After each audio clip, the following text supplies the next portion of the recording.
Bonjour à toutes et à tous. Comme ça vous a été dit, donc, le rapport que nous proposons est composé de 3 grandes parties. L'accès aux soins palliatifs, les directives anticipées de la personne de confiance et la sédation profonde et continue. Je vais surtout concentrer mon propos sur l'accès aux soins palliatifs qui est au cœur de la loi Claes-Leonetti et de façon plus générale des lois sur la fin de vie. Les soins palliatifs sont apparus dans les années 80 en France et ont été développés dans le cadre de 5 plans nationaux, dont le dernier a été lancé en 2021. Consacré par le législateur en 1999, le droit d'accéder aux soins palliatifs a été réaffirmé par la loi Claes-Leonetti. Selon son article 1er, les malades ont le droit d'avoir une fin de vie digne et accompagnée du meilleur apaisement possible de la souffrance. Fin 2021, la France disposait de 7 546 lits hospitaliers en soins palliatifs, dont 1 980 lits en unités de soins palliatifs, répartis dans 171 unités de soins palliatifs et 5 566 lits identifiés de soins palliatifs situés dans 904 établissements. Et on compte 420 équipes mobiles. La cartographie des soins palliatifs est cependant marquée par des disparités territoriales. 21 départements ne disposent pas d'unités de soins palliatifs. Ce constat questionne donc l'effectivité de l'accès aux soins palliatifs. Nombreuses ont été les personnes auditionnées à indiquer que 2/3 des malades nécessitant des soins palliatifs n'y avaient pas accès. En l'absence de données robustes, la mission n'a pas été en mesure d'évaluer précisément l'écart entre l'offre et les besoins en soins palliatifs. Nous recommandons donc de mesurer précisément ces besoins afin d'objectiver la situation. En revanche, il est certain que compte tenu de l'évolution de la démographie française, il est indispensable de continuer à développer massivement les soins palliatifs afin que les droits des malades prévus par la loi soient pleinement garantis partout en France. Cela suppose de rendre plus attractive cette filière qui est affectée par la pénurie de soignants.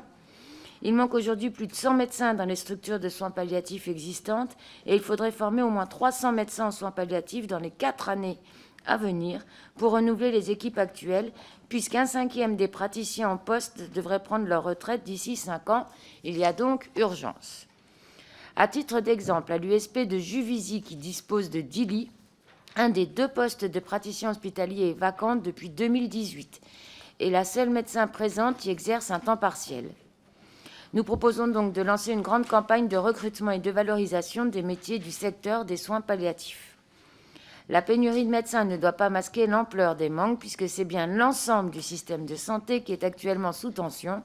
Je crois que je ne vous apprends rien. Cette situation complique l'accès aux soins palliatifs à domicile tout particulièrement, y compris en établissements médico-sociaux, dans un contexte d'évolution de l'offre avec la disparition des réseaux de soins palliatifs. Bien que plébiscité par les Français, le maintien à domicile peut s'avérer compliqué au regard des implications d'une prise en charge palliative, en particulier pour les proches aidants. En EHPAD, les équipes ne sont pas toujours en mesure de faire face aux situations de fin de vie. Lors de son audition, le professeur Régis Soubry nous a indiqué que 1500 résidents d'EHPAD sont transférés à l'hôpital chaque année et meurent dans un délai de 2 heures suivant leur arrivée.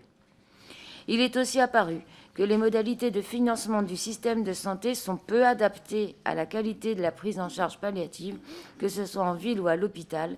Ainsi, la tarification à l'activité, la fameuse T2A, valorise mal les soins palliatifs qui reposent moins sur des actes techniques que sur un accompagnement humain.